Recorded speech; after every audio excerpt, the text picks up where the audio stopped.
Hello, everyone. Good afternoon. Thank you so much for joining me for episode 18 of season 5 of Black Writers Read. My name is Nicole Young Martin, and I'm the founder, producer, and host of the series. Continuing our celebration of Women's History Month, I'm very excited to chat with today's guest. Her work covers and intersects with so many topics relevant to women's empowerment and entrepreneurship. Today and this year is such an important time to have her on the podcast. I met LaTanya a few years ago when we participated in a 3-day retreat for creative professionals hosted by Michelle and May, who is such a brilliant career and business coach. I'm also excited that she is a fellow Michigan Wolverine. So let's get started. Black Writers Read showcases, celebrates, and honors the words, work, and traditions of Black writers from across the country, across genres, across experiences, and across the African diaspora. Black Writers Read is a behind the scenes conversation into the craft and what it means to create as a Black author in today's society. Since starting the series during the summer of 2020, we've hosted over 80 authors representing over 15 genres from 5 countries and 23 states. Our platform includes the live stream interviews, the audio podcasts, book clubs, and curriculum development assistance. Find us online at blackwritersread.com. Today, I'm extremely excited to introduce a new genre to the Black Writers Read audience. Today, I have on my first Christian author. I've had on other authors where they leaned into Christianity and quoted some of it within their work, but LaTanya is our first author who leans into allowing that to lead her writing. So I'm very excited to welcome LaTanya Orr to the platform. Brand strategist, certified life coach, and visual storyteller, LaTanya Orr strategically equips entrepreneurs, corporate executives, and ministry leaders with award-winning concepts that showcase their brand brilliance with intention and maximum impact. With over 2 decades in marketing, public relations, and design, LaTanya shapes brand identities through creative strategies and impactful design. As the author of Strike a Pose, 7 red carpet strategies every entrepreneurial woman must have, she empowers career women to excel. Her upcoming book, Found Her, Finding Me, How a Shift in Focus Reveals Your Extraordinary, guides women to thrive at the highest levels. Regarded as an entrepreneurial midwife, LaTanya fosters disruption in women's business through her Chicago-based women's entrepreneurial network, the FoundHERS Suite, which I love the spelling of it, and I'll be sharing it with you throughout her reading today. LaTanya holds a Bachelor of Arts in Social Psychology from the University of Michigan and an MBA in Entrepreneurial Management from Davenport University. Today's chat will center around LaTanya's book, Strike a Pose, 7 Red Carpet Strategies Every Entrepreneurial Woman Must Have. We'll also learn more about her forthcoming work. As a self-confirmed fashionista, LaTanya Orr learned early on from the mothers in her life that image is indeed everything. On Easter Sunday, at the tender age of 3, I love that it's 3, she donned a Jacqueline Kennedy inspired coat, complete with a purse and white gloves. So you see, she had no choice but to go from age 3 to 45 in style. LaTanya didn't realize at the time that her mother set her up to rock the red carpet even before it was a thing to do.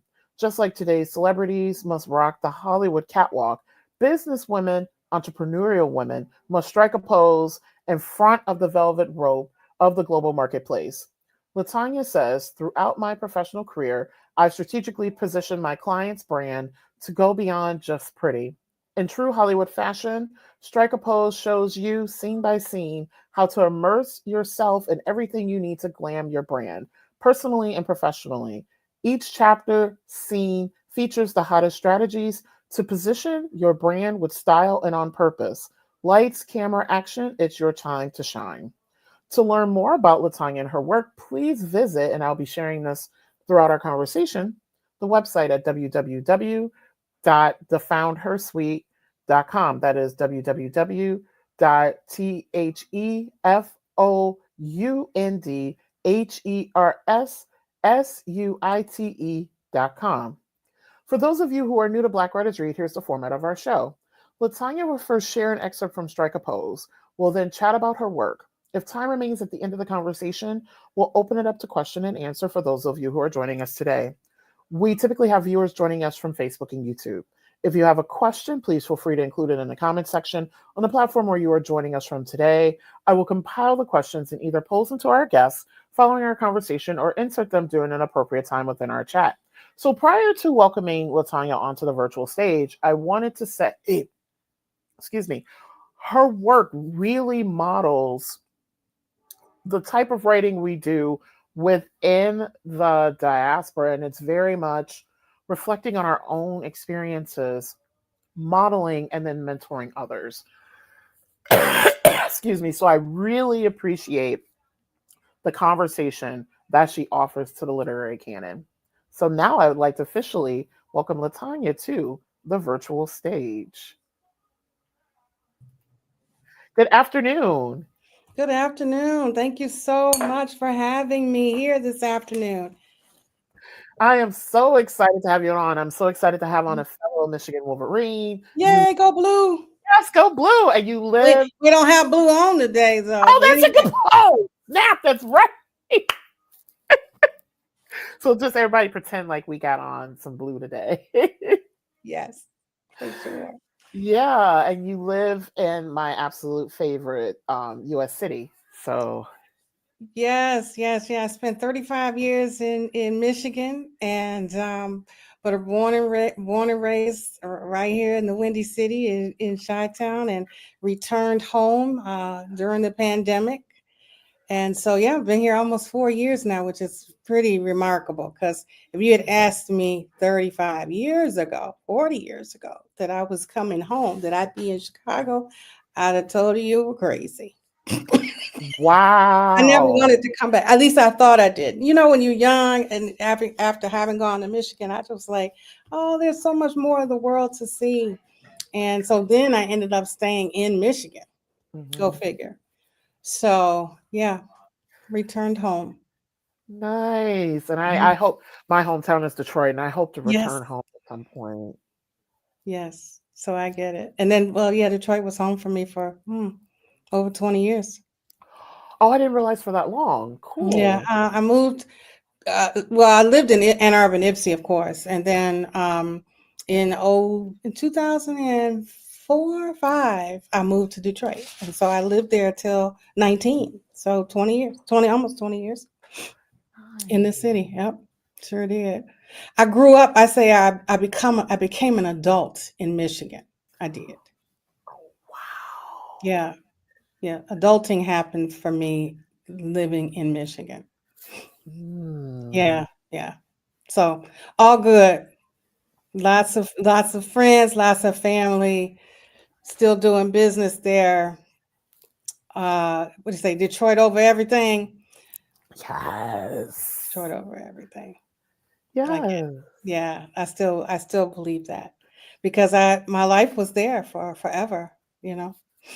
So all good. Nice. Yeah, I love Very your nice. hometown. Love your hometown. It was my home. It was my town. So, and people say, "Oh, Tanya, when you coming home?" And I laugh. I am home, but I get it. That's awesome. So I'm Yeah. going to go ahead and turn it over to you to read. All right. Thank you Yeah. so much. Thank you. You actually read, I was going to read my intro, but you read my intro. So that's okay. We're going to start with a little bit of chapter 1, Yes. which is a lead in, actually, obviously, from the introduction. So chapter 1, I actually did my book in scenes, all in Hollywood, sort of uh, thought process in terms of, you're on a set. And so, scene 1, chapter 1 of Strike a Pose is all about, is your image on purpose? And so, that sentence alone, that chapter title alone, has always been sort of forefront for me. And so, obviously, when I was putting this project together, um, that's what really resonated with me. So, to start out with that as sort of the framework for the book. So, is your image on purpose? I do use a lot of scripture. So, there's a scripture throughout. And so, the opening scripture is, again, the title is your image on purpose? declare it among the nations, and publish it, and set it up a signal to spread the news. Publish and conceal it not. That's Jeremiah 5:50, and that is from the Amplified Bible. What business is your brand in? Does your brand make a statement? Is it unique, or does it get lost in the crowd? How do you offer superstar value to your customers?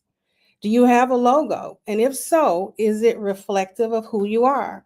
The sum total of your business's mission and vision. If any of these questions have given you pause, then perhaps your business image is in need of a makeover. Let's first define brand. A brand is an image, ideal, concept, purpose, or other feature and benefit, distinguished by a unique set of characteristics, distinctive in manner, that are beneficial to your target customer. Your brand will hold a distinctive position in the mind of your customer. 3 questions to ask yourself about your brand. What makes you stand out? How does your product or service add value to your customer's life? What does your brand promise? I go into scripture here. On the 6th and final day of creation, God said, "Let us make man in our image, after our likeness." So God created man in his own image. In the image of God created he him, male and female, created he them.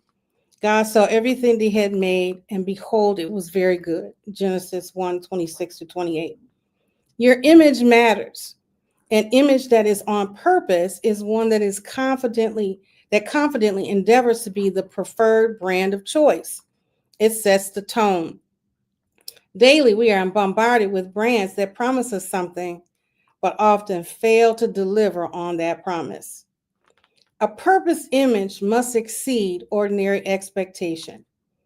Webster's dictionary defines purpose as to intend, resolve, or plan, the object for which something exists or is done, with a specific end in view, not by accident, but by design, meaningful and resolute in its aim. So I did my book is set up in scenes, and so so we're going to go to scene, well, still in scene 1, but then I have sort of these moments, and I call this the Selah moment. So when God created man on the last day of creation, that was purposed. It was a planned event. He was positioning man to dominate over all that he had created. It was a divine setup. He fashioned us after himself, his likeness, his spirit, so that we may do the same in the earth. Surely if he made us in his magnificent image, then surely those things he has appointed and anointed us to do should also reflect his workmanship. Our individual assignments in the earth are purposed. Our businesses reflect his glory. Our brand, our image is uncommon, it's peculiar, it's predestined. It's strategic in its approach, style, and surface. It's intentional. An image on purpose boldly states who you are, what you do, and how you promise to be different than all the rest.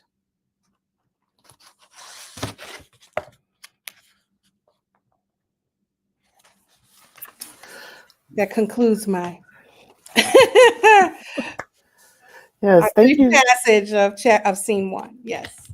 Yes. Did you have any other things that you wanted to share with us, or does that conclude your sharing with us for today? Yes. Yeah, I mean, because even though your questions, let's go right into your questions. Yes, I'm so excited. Mm-hmm. Yeah.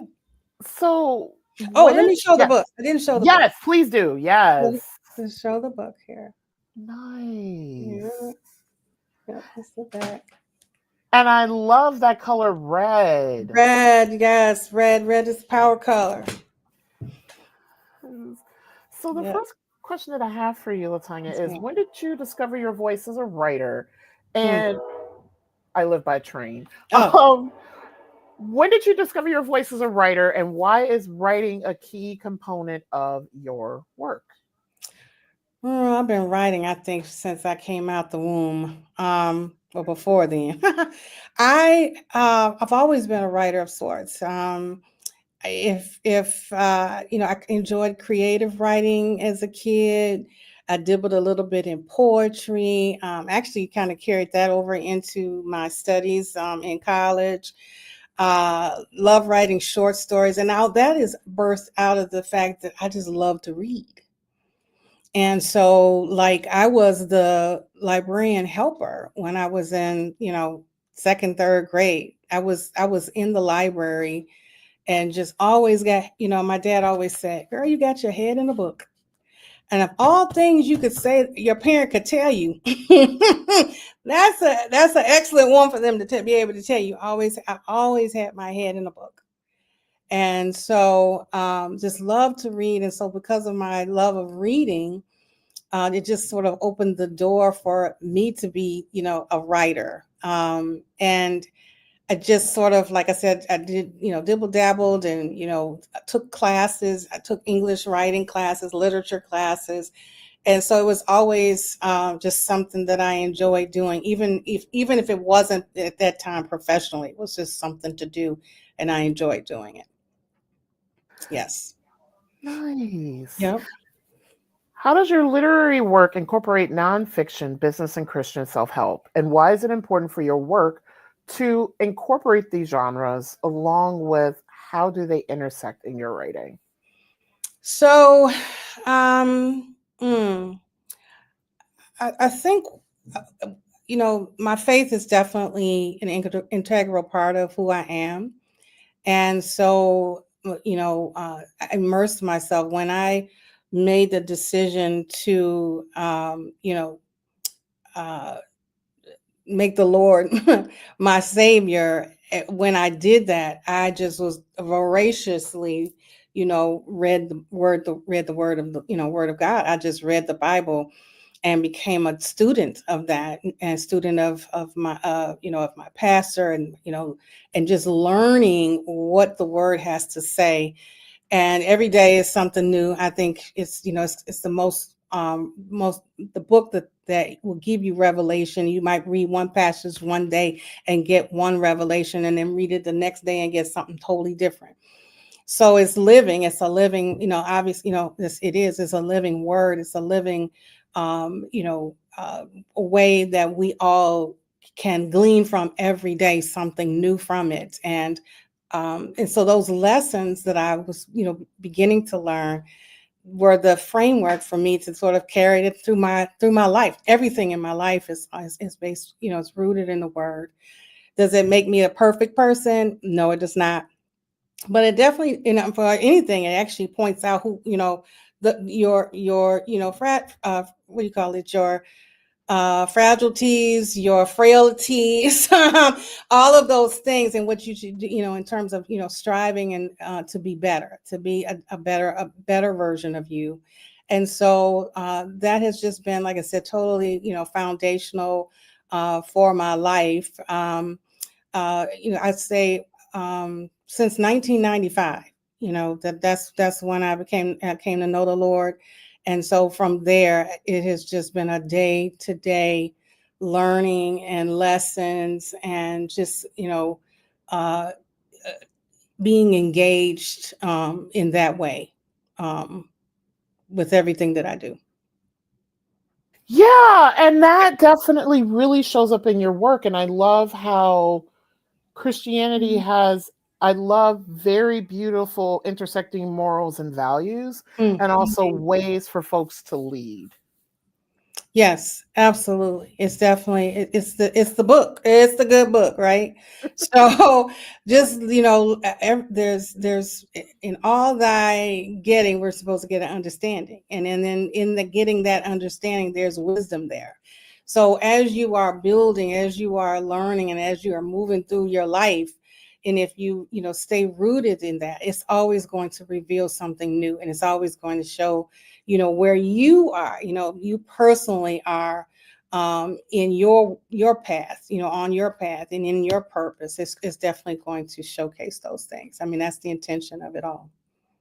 Yeah. And that's exactly the reason why, and I'm glad that this timing has worked out. We've known each other for several years now, but Yes. why it was so integral to have you on right now. Because Ah, I feel like what is happening, and I feel like it doesn't matter what side you lean on politically, socially, religiously. I think we're at this time where so much in terms of power and capitalism is trying to tell us how to lead and how we are to be of ourselves in our lives, but it's to benefit someone else. And one of the things I believe you do really well in your work is you're like, okay, you need to find your true north, yep. your morals and values so that you can lead from where you belong, not where someone else is telling you where you belong. Absolutely. Absolutely. We all have our own. I mean, God, He definitely has. He's anointed and appointed us for certain, for certain seasons and times, and so it's a matter of, again, like you're saying, to your point of walking out your purpose, and how can you serve? How can you be, a servant and have a servant's heart, especially now, in this climate that we're in. I think there's just a lot out there that's obviously distracting. There's a lot of distraction. And so the distraction keeps you off focus. It keeps you off of what you need to be doing. You're so caught up in all the other stuff that's going on around you. There's a poem called If by Rudyard Kipling. And it starts out by saying, when all things all are around you, and then you go off because you're so caught up in the chaos that's happening around you that you're not focused. So the point is to stay true to you, stay on your mission. Everybody got their own mission, and not to say that in community that you can't come together and do things together collaboratively in partnership. That's absolutely key, but that you stay true to you. What God put on your heart is for you, and for you to carry it out. And then some, like I said, when you get caught up in all the distractions, it just gets you off your square, and then you're like, oh man, you don't want to say that.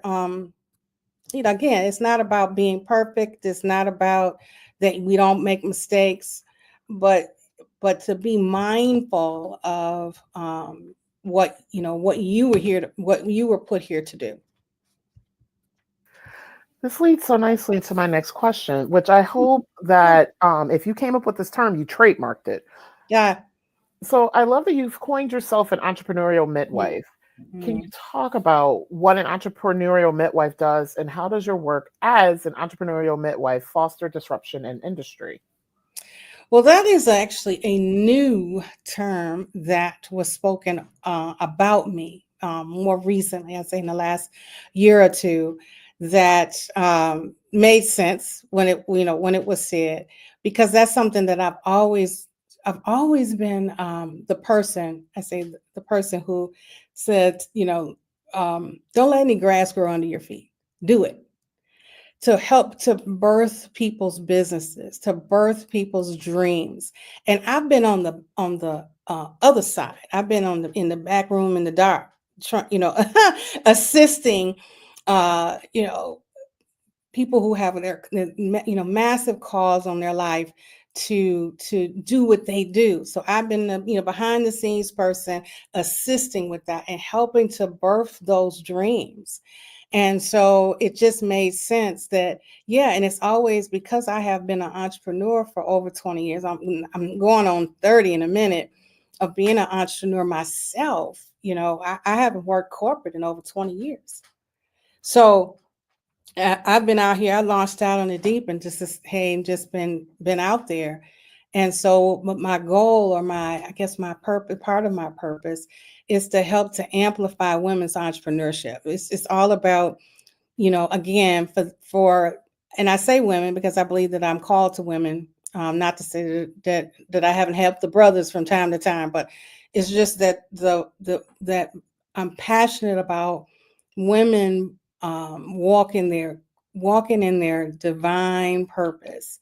And when you are in alignment with, vertically aligned, and then you have, have the word, the word of God as your footstool in a way, as your the foundation, and then you are trying to, like, I'm going to walk out my purpose, and whatever that is, because everybody's different.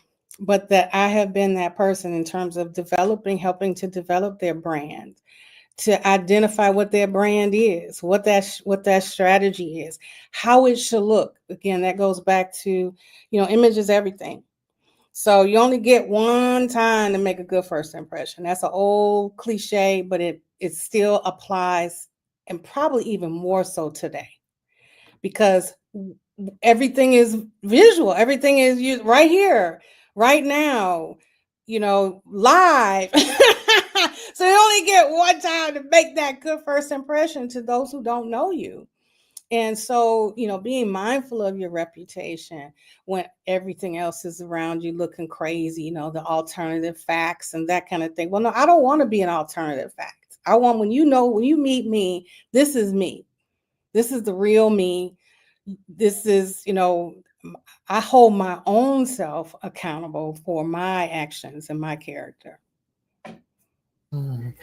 Yeah. Yes, I don't want to be an alternative fact. That needs to be a t-shirt. I don't want to be alternative fact. I'm not an alternative fact. Yeah. It's all, it's your character precedes you. Again, the impression. One thing is that, yes, people see you, but then when you speak, people listen. When they're waiting to see what you're going to say. They're waiting to see what you're going to do, how you're going to respond, react, how you're going to, the interaction that you have with your, the people around you. And then, okay, so then we're in these settings where online, the Zooms, you're in rooms with people that you don't know.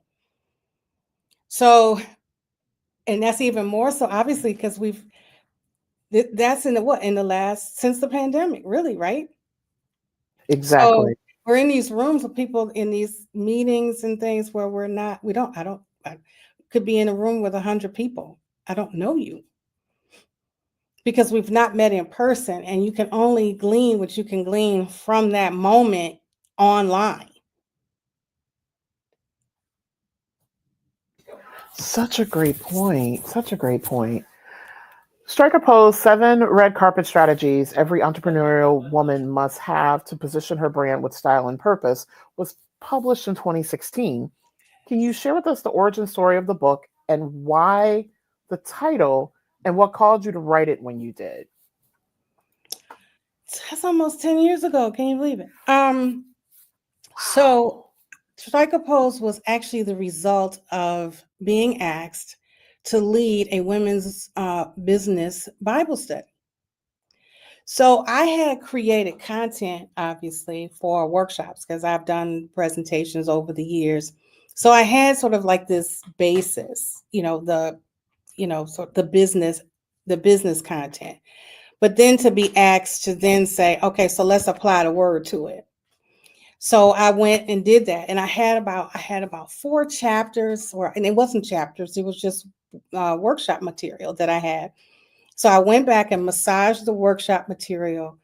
It was a 4-week Bible study that I did online, and then from there I was like, oh wow! I was told, LaTanya, you got a book. You have the basis for a book. So I said, okay, well, let me put it together. So from there, I added 3 more chapters, and of course the intro and the conclusion and all of that.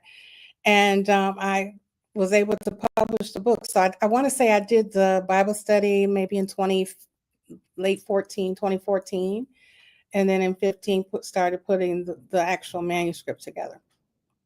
Because I published it. It was launched in March of 2016, so early 2016.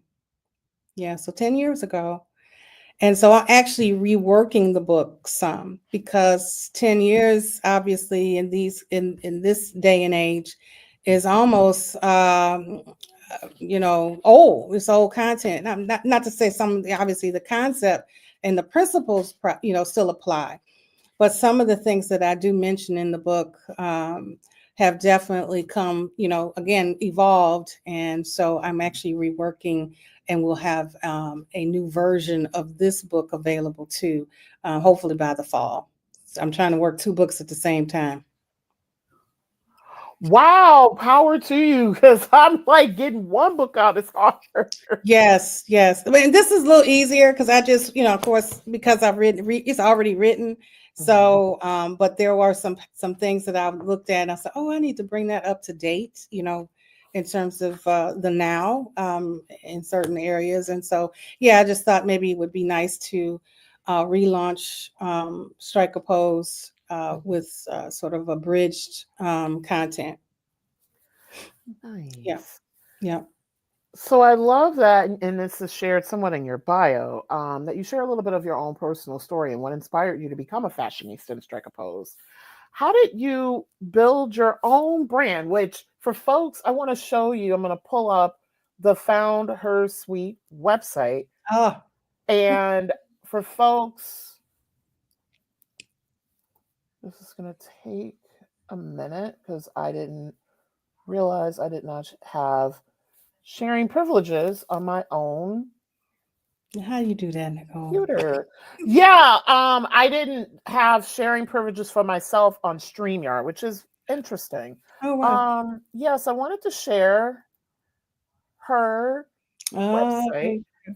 Thank you. And when you look at her headshot, which you'll see at the very beginning of Black Writers Read, just there's so much continuity, and like you just instantly see, okay, this is who LaTanya is, which I think your website and your headshot are just so brilliant and also just so beautifully structured. Oh, thank you So so much. yeah, so how did you build your own brand, and how does your own journey inform the book? Well, oh my goodness, that's a loaded question, Nicole.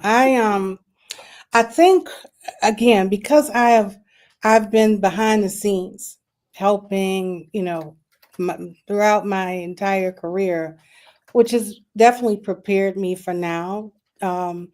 And I believe the Lord has said to me that it's time. The time is for you, for you to shine, and not to say that the work that I have done and working with others Mhm. definitely has again prepared me for now, but just that I finally sort of had my own epiphany, if you will, that well, wait a minute, God has given me dreams and visions also, and so why not?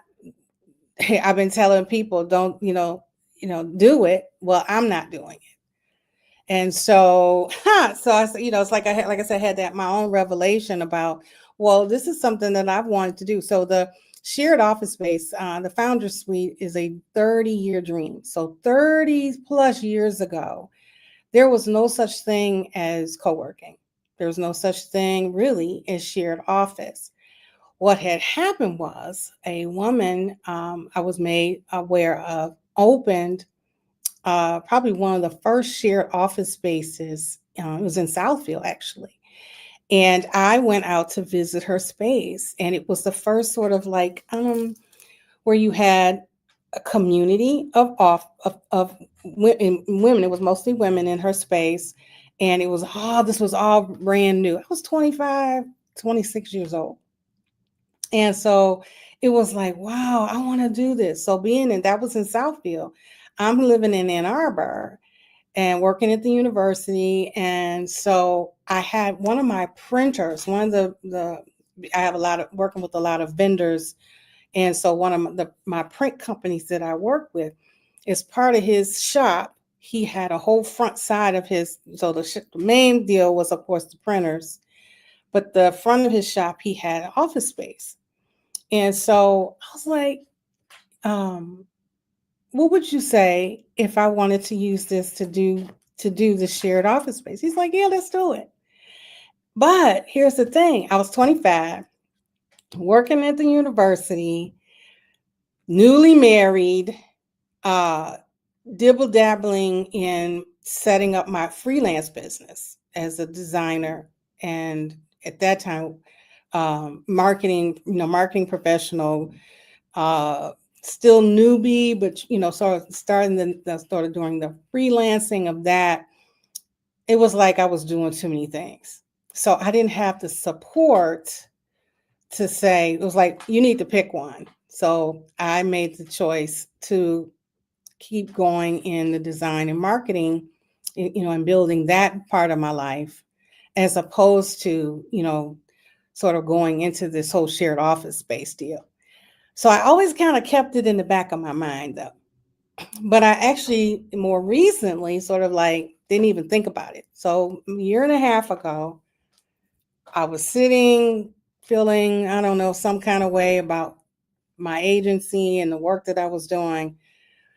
And I was like, okay, it's got to be something more. It got to be something different. And then my age, I'm up there. So it's like, if I'm going to do something, I need to hurry up and do it while I have energy to do it, and the desire to do it. And so I was reminded. I said, God came to me. He spoke to me and said, "What about that dream I gave you 30 years ago?"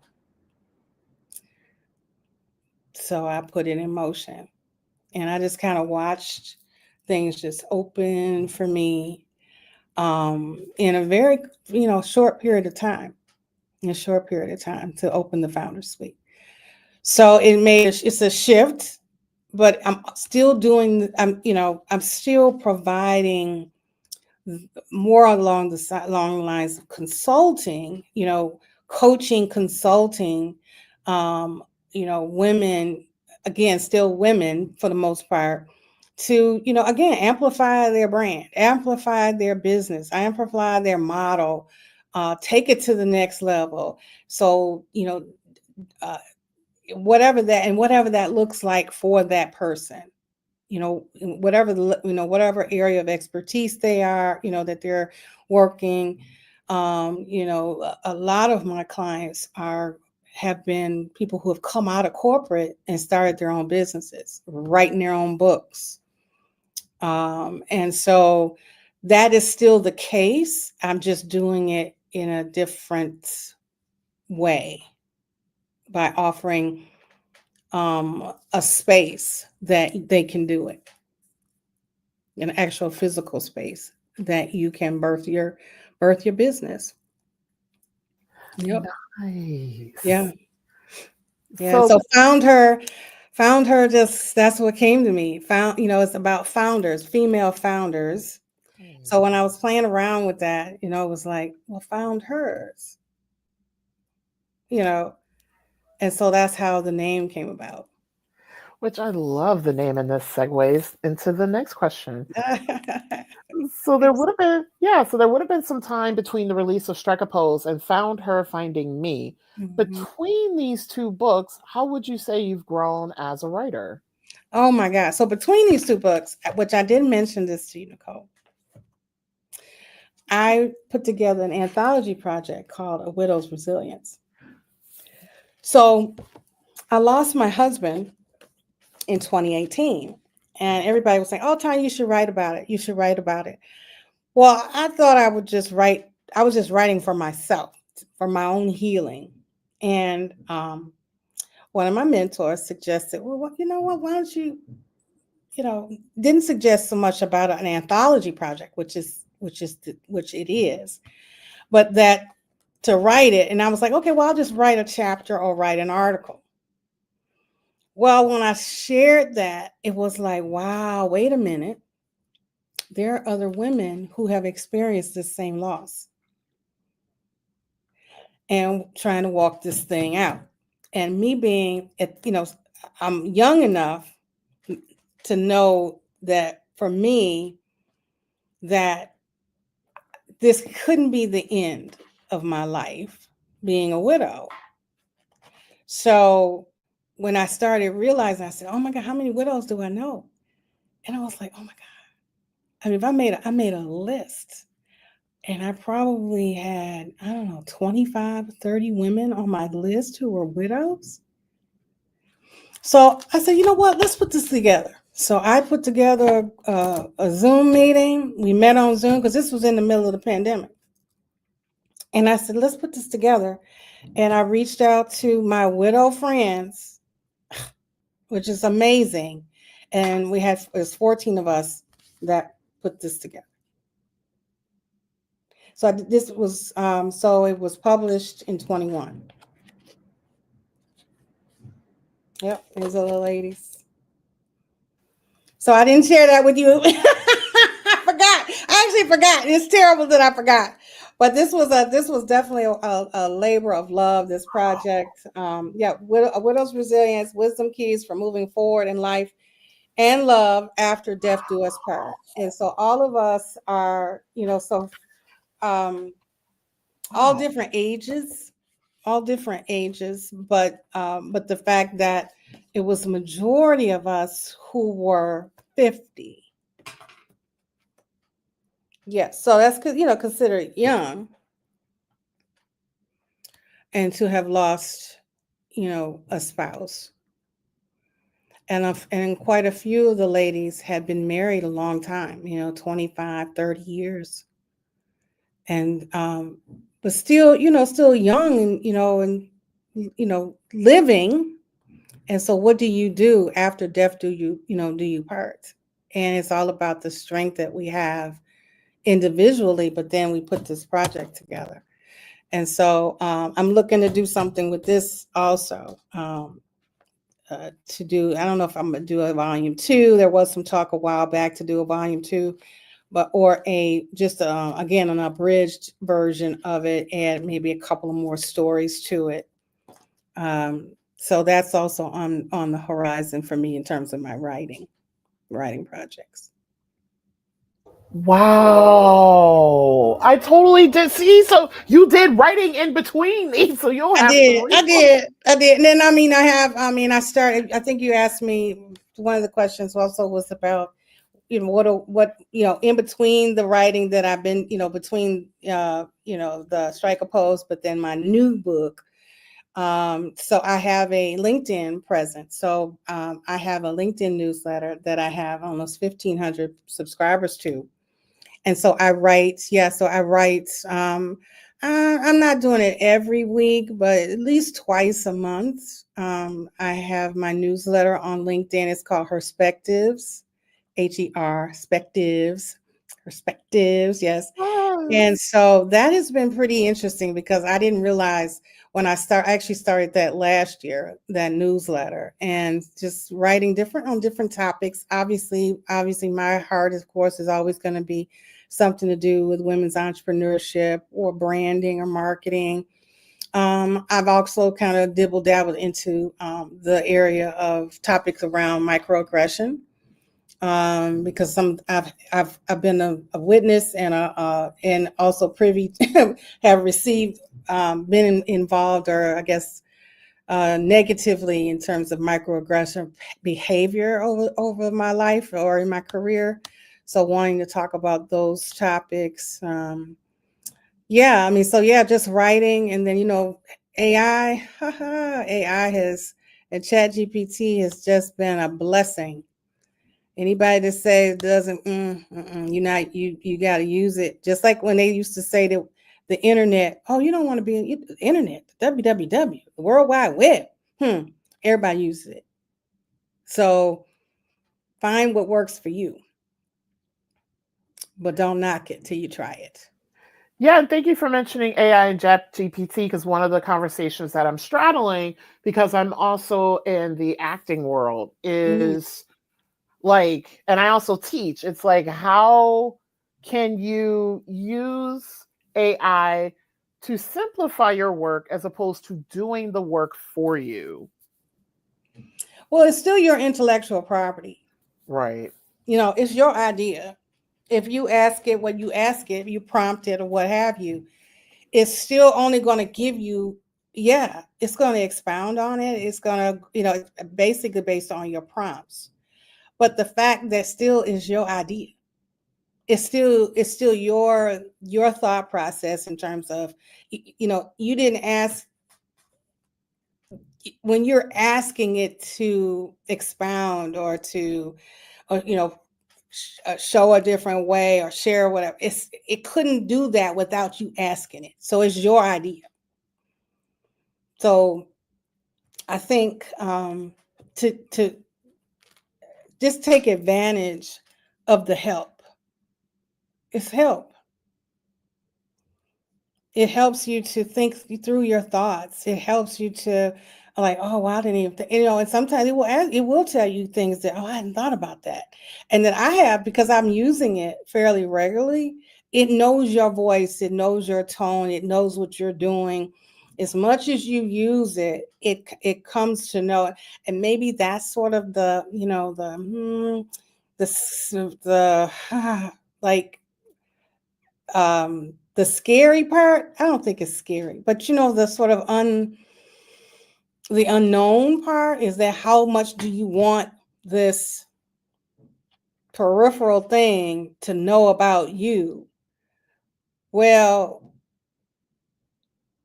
again, you're only communicating what you communicate. You're only asking to further whatever it is. I mean, it's to further whatever that thought process is. To clarify things for you. I like that. Thank you, LaTanya, for that approach in terms of now how to look at AI and ChatGPT. That's a very objective perspective. Like, I really appreciate that. I mean, yeah, let it work for you. Let it work for you. Don't think about it's trying to work for you, for, the other way around. This isn't, this, I mean, no. Yes. Oh, gosh. Yes. Prior to having our guests on Black Writers Read, we ask each of them why they write. Here's what you offered. I write because I feel that everyone has a book in them. Our stories are what makes the world go round. Writing is therapy in motion, both for the writer and for the reader. So you shared a little bit of this earlier, but I would love for you to talk about more about who your ideal reader is and why is it important for her to read your work. I believe my ideal reader is someone like myself. I go back to my childhood. I love to read. I wanted to know everything as much as I could know, but then I also got immersed in, the fictional side. So the stories and, the feel good stuff, the warm fuzzy things. And, that's what film is, so when you take a book and turn it into a film, or the biopics of of projects, and just and a lot of our film are books. They started out as books. So it's like, then people do the comparison. Well, I read this in the book, but this was different in the movie. But that's okay, because that gives you sort of this, the play, the extension of the character or the project or the plot, if you will. So those are things that I just really enjoy, and I think those, when I think of someone who, my ideal reader is someone who's like myself, who wants to know everything or learn everything, or have, but not to say that I know everything, but just that there's so much information out there, and to have fun while reading, have fun while working and doing your business, and just having that sort of, I don't want to use that. I think that's kind of cliched. Sort of have that childlike innocence when it relates to, as you are learning and, self-discovery, that you discover who you are when you read. You discover what you like, what you don't like, the kind of life you want to live, what you believe, what you don't believe. Those are all things that are that come about in your reading. Even if it's on your phone, if it's on a tablet, it doesn't have to be a physical book, but you're still, actively learning something when you are, especially on these phones. I mean, you're bombarded with messages all day long. Such a great point. I have two more questions for you. Yeah. Through your work with the FoundHER Suite and your own writing, what is the legacy you wish to leave behind? So some years ago, I had a friend of mine to say to me, I actually wrote this, said to me that she saw volumes of my work on a bookshelf. And then after we had our first conversation, it wasn't necessarily my volumes of work. It was the volumes of work, the people that I had helped to publish their books, create their coaching programs, create whatever it is, that the volumes of work would be in the earth after I'm gone, long after I'm gone, that I helped to bring about. And so that always kind of stuck with me, that it was never about me. I was the vehicle to help to assist in that process. That I was the one that's, and then gratefully, obviously, my name is on a lot of stuff. When you see people have always said, "Oh, Tanya, I mean, it's so funny, Nicole, because um, I'm obviously known for my design and being a graphic designer for as long as I have, and having the eye that I have. So I'm self-taught graphic design. I didn't go to Michigan to go to graphic design school. I'm self-taught to be a graphic designer. And so one of the things that people always say is like, "Oh, Tanya, that I'll do a project, or I'll design something, and then say for instance, I had to bring someone else in to maybe complete the project or to do another portion of the project. And then that person will say to me, 'Oh, you didn't do this.' How you know I didn't do it? You didn't do it. You didn't finish it. You didn't do it. You didn't complete it, whatever, because of my style."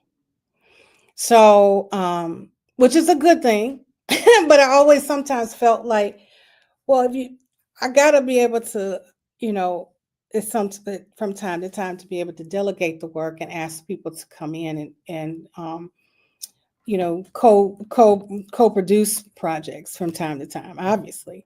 And so, but it's all, to that point though, it's like, again, those projects and those things are out there that even if my name isn't on it, people, if they know me, know my work, will automatically say Tanya did it. And that to me, again, is legacy, because that's going to be here. Those things will be here if they're not online, if they're not in a book or what have you. There's those projects that I was able to assist them in producing and setting up their brand and um, you know uh, their businesses, if you will, um, yeah, to that point. Yeah. And then lastly, LaTanya, what is next for you and how can a Black Writers Read community support you on this journey? I just need prayer. Yes! I need prayer. I need prayer. I need prayer and money. How about that?